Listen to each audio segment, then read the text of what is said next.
رکھے ہوئے تھے اور کہتے تھے فضائل جمعہ کا باب کھولیے. جناب رسول اللہ صلی اللہ علیہ وسلم فرماتے ہیں من راح فی الساعۃ الاولی فکأنما قرب بدنة. جمعے کے روز جب زوال کا وقت ہو جاتا ہے اللہ پاک فرشتوں کی ٹیم بھیج دیتے ہیں. فرشتے دفتر لیے ہوئے مساجد کے دروازے پر آ کر کھڑے ہو جاتے ہیں. سب سے پہلے جو جماعت آئی جو افراد مسجد میں آئے فرشتے ان کا نام لکھتے ہیں اور ان کے حق میں ثواب درج کرتے ہیں. ومن راح فی الساعۃ الاولی، پہلی ساعت میں زوال کے بعد جو لوگ آئے مسجد تو فرشتے ان کے لیے ثواب کتنا لکھتے ہیں کأنما قرب بدنة. کتنا ثواب جیسے اس نے ایک اونٹ کی قربانی کی. اس کے بعد ومن راح فی الساعۃ الثانیۃ فکأنما قرب بقرة. دوسرے نمبر پر جو لوگ آئے ان کے نام اتنے ثواب درج کرتے ہیں فرشتے جیسے انہوں نے ایک گائے کی قربانی کی. اور تیسرے نمبر پر جو لوگ آئے ومن راح فی الساعۃ الثالثۃ فکأنما قرب کبشا اقرنا. تیسرے نمبر پر جو لوگ آئے تو ان کے لیے اتنا ثواب جیسے ایک سینگ والا میڈھا قربانی کیا.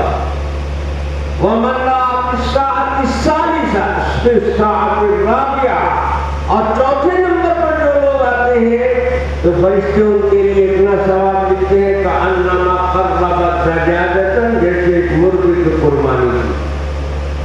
بتائیے اللہ کے رسول مثال میں پیش کر رہے ہیں، غلط مثال نہیں ہے حضور.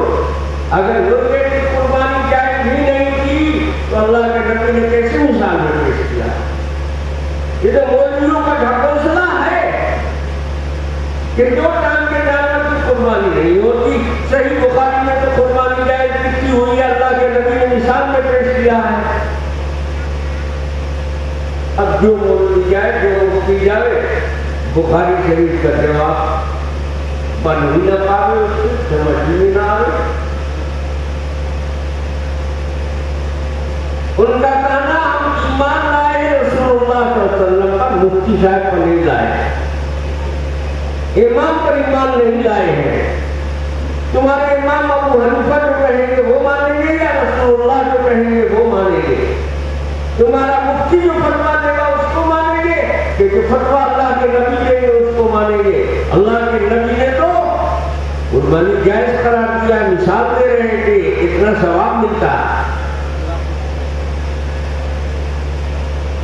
اب جو مفتی جائے لٹک جائے جواب بنے ہی نہیں. پریشان. ایک مولانا حفظ الرحمان صاحب لکھتی ہیں آپ کو ہمارے شاگرد لوگ ہیں، وہ بھی بڑے نرالے شاہ. اس وقت بیچارے بہت مصیبت میں ہیں. دعا کر دیجیے اللہ پاک شفا دے دے، صحت دے دے. کتنی تو دونوں بیچارے کی کئی سال پہلے ہی سے فیل ہے اور ابھی بامبے میں ان کا ایک پاؤں بھی کٹ گیا. بہت مصیبت بتا ہے. کیسے بات بیان کے لائق سے وہ پہنچ گئے تو ان کے سامنے لوگوں نے کہا کہ یہاں پر ایک پیر صاحب ہے جامعہ ازہر کے پڑھے ہوئے. اب انہوں نے یہ فتویٰ دے دیا ہے اب جو مولوی جاتا ہے جو مفتی جاتا ہے بخاری شریف اس کے سامنے رکھ دیتے ہیں اور اس میں دکھاتے ہیں کہ دیکھیے مرغے کی قربانی اللہ کے نبی نے بتایا ہے. تو مولوی حفظ الرحمان صاحب نے کہا کہ مولویوں کے بس کرو نہیں ہے نا مفتیوں کے بس کرو.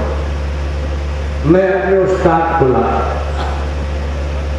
ہمارا حال یہ ہے کہ دوا کے طور پر لوگ مجھے استعمال کرتے ہیں. جب بیمار پڑیں تب یاد کریں. جب تک صحت مند رہیں گے تو ایک سے بخرا. مجھ سے آ کر انہوں نے کہا ایسا ایسا مسئلہ کھڑا ہو گیا کلکتہ کے علاقے میں اور علماء پریشان ہیں، آپ کو چلنا ہوگا۔ میں نے کہا چلیے، میں بھی پہنچا تو بڑی خندہ پیشانی سے ملے، بات چیت شروع ہوئی۔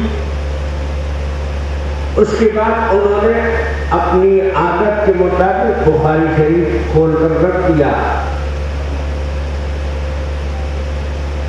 کہ یہ دیکھیے اللہ کے حبیب صلی اللہ علیہ وسلم فرماتے ہیں من راح فی الساعۃ الرابعۃ فکأنما قرب دجاجۃ، چوتھے نمبر پر جو لوگ جمعے کے روز مسجد آتے ہیں اللہ پاک ان کے لیے اتنا ثواب فرشتوں سے درد کرواتے ہیں جیسے انہوں نے مرغی کی قربانی کی۔ تو دیکھیے قربانی مرغی کی اگر نہ ہوتی تو حضور مثال میں کیسے پیش کرتے۔ تو میں نے ان سے کہا کہ دیکھیے بخاری شریف میں حدیث غلط نہیں ہے، لیکن آپ کی سمجھ غلط ہے۔ غلطی حدیث میں نہیں، غلطی آپ کی سمجھ میں ہے۔ آپ نے قربانی کا جو ترجمہ کیا تو سمجھ کر نہیں کیا۔ عربی زبان میں بھی اور اردو زبان میں بھی قربانی کا لفظ کئی معنوں میں استعمال ہوتا ہے۔ جانور کو ذبح کیا گیا تو ذبح کی قربانی بولا جاتا ہے، اور ذبح نہیں کیا بلکہ یہ کہیے کہ وہاں جانور بھی موجود نہیں ہے، بلا جانور کے بھی قربانی ہوتی ہے۔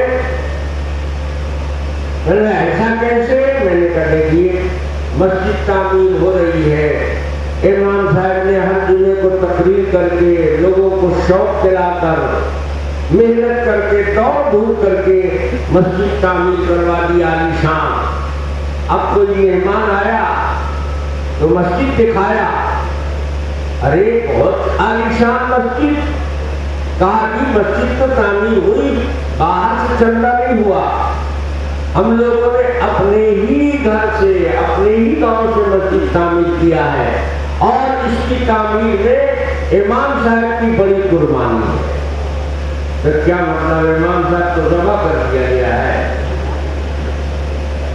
کیا یہاں قربانی ذبح کے معنی میں ہے؟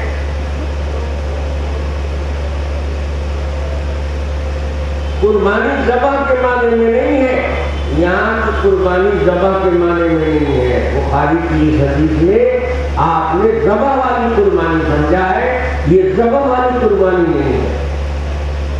کہنے جب اس کا یہ بھی معنی ہے، یہ بھی معنی ہے، تو یہ معنی نہیں ہے، یہاں پر یہی معنی ہے، اس کے لیے دلیل چاہیے، نام ٹکا دینے سے ہو جائے گا۔ جو معنی میں بتا رہا ہوں وہ بھی ہے کہ نہیں؟ عربی زبان میں نے کہا وہ بھی ہے، لیکن یہاں پر نہیں ہے۔ جو آپ بتا رہے وہی یہاں پر ہے، اس کے لیے دلیل چاہیے۔ میں نے کہا دلیل تو موجود ہے، اب کوئی آنکھ رہتے ہوئے نہ دیکھے تو ہمارا کیا قصور؟ آپ نے غریبوں کی ہمدردی میں کہ بیچارہ کہاں اتنا پیسہ پائے گا کہ بکرا خریدے اور بڑا جانور خریدے، تو مرغے ہی ذبح کر کے قربانی کا ثواب حاصل کر لے۔ تو آگے دیکھیے حدیث میں لکھا ہوا ہے وَمَنْ رَاحَ فِي السَّاعَةِ الْخَامِسَةِ، جو لوگ پانچویں نمبر پر آتے ہیں ان کو کتنا ثواب ملتا ہے؟ کَأَنَّمَا قَرَّبَ بَيْضَةً، جیسے انڈے کی قربانی کیا تو بہت سے غریب تو مرغا بھی نہیں خرید سکتے، تو انڈے کی قربانی کیوں نہیں آپ نے جائز قرار دیا؟ بتائیے انڈا ذبح ہوتا ہے کیا؟ مولانا آپ نے تو ہماری غلطی یہیں سے پیغمبر بتائے گا۔ کتاب ہدایت دینے میں پیغمبر کی محتاج ہوتی، لیکن پیغمبر کتاب کا محتاج نہیں ہوتا ہے۔ پیغمبر کے اوپر کتاب نازل ہوتی ہے عمر کے ایک خاص مرحلے میں، نبوت دی گئی، اب وحی کی آمد شروع ہوئی، اب کتاب کا نزول ہوا۔ تو کتاب جب تک نازل نہیں ہوئی تھی پیغمبر گمراہ تھا، نبی ہدایت پر نہیں تھا۔ اللہ کی کتاب سے ہدایت اس کو ملی ہے، ہدایت تو پہلے ہی سے اس کو حاصل ہے، کتاب نے اس کو ہدایت نہیں دیا۔ کوئی نبی کتاب کے نازل ہونے سے پہلے ضلالت اور گمراہی میں مبتلا نہیں ہوتا ہے۔ ہر پیغمبر پیدائش سے ہی ہدایت کے راستے پر ہوتا ہے۔ کسی پیغمبر نے زندگی کے کسی بھی مرحلے میں کبھی شرک نہیں کیا ہے، کفر نہیں کیا، حالانکہ ان کی پیدائش جس ماحول میں ہوئی ہے، جس ماحول میں وہ جوان ہوئے، پروان چڑھے، وہ پورا ماحول شرک و کفر میں ڈوبا ہوا تھا، لیکن پیغمبر نے کبھی اس گناہ کا ارتکاب نہیں کیا۔ نبی پیدائشی طور پر ہدایت پر ہوتا ہے، اس کی ہدایت کسبی نہیں ہوتی ہے، وحی ہوتی ہے۔ اللہ رب العزت ان کی نگرانی کرتے ہیں، اللہ پاک کی نظر میں وہ پروان چڑھتے ہیں۔ وَلِتُصْنَعَ عَلَىٰ عَيْنِي، اللہ فرماتے ہیں آپ میری نگرانی میں، میری نظر کے سامنے بڑے ہوں گے، پرورش پائیں گے۔ اللہ پاک کی حفاظت اور نگرانی میں نبی گمراہی کا شکار ہو جائے، اس کا کوئی امکان نہیں۔ کتاب نبی کو ہدایت نہیں دیتی ہے، نبی کو احکام دیتی ہے، مسائل دیتی ہے، شریعت دیتی ہے، حلال حرام کا قانون دیتی ہے۔ اللہ کی کتاب کے نازل ہونے سے پہلے شریعت کے قوانین کا علم نہیں ہوتا، احکام کا علم نہیں ہوتا، ہدایت تو حاصل ہے۔ کتاب نے آ کر اس ہدایت کو اور واضح کیا، زندگی میں اس کے لیے اصول اس کے لیے اللہ پاک کی طرف سے نازل کیے گئے۔ اس لیے نبی سے ہدایت کا ملنا بہت زیادہ عام ہے اور بہت زیادہ مضبوط ہے۔ اللہ تبارک و تعالیٰ نے اسی لیے کبھی کبھی پیغمبر کو بھیج دیا اور کتاب نہیں دی۔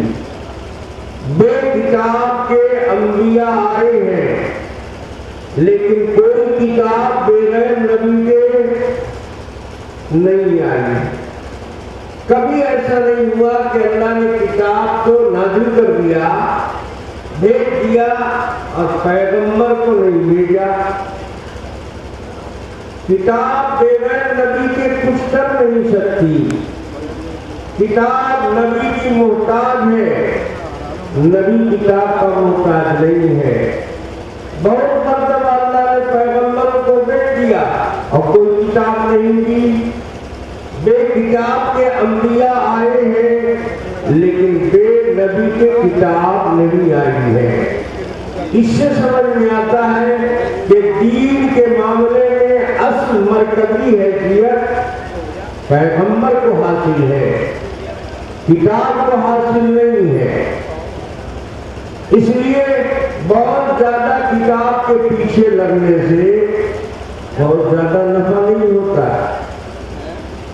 اللہ پاک نے نبوت کے لیے پڑھے لکھے آدمی کا انتخاب نہیں کیا۔ کوئی پیغمبر پڑھا لکھا نہیں، کتاب کا مطالعہ کرنے کی صلاحیت نہیں اس میں، اپنے ہاتھ سے لکھنا نہیں جانتے، اور سارے نبیوں کے سردار آقا نامدار جناب محمد رسول اللہ صلی اللہ علیہ وسلم کا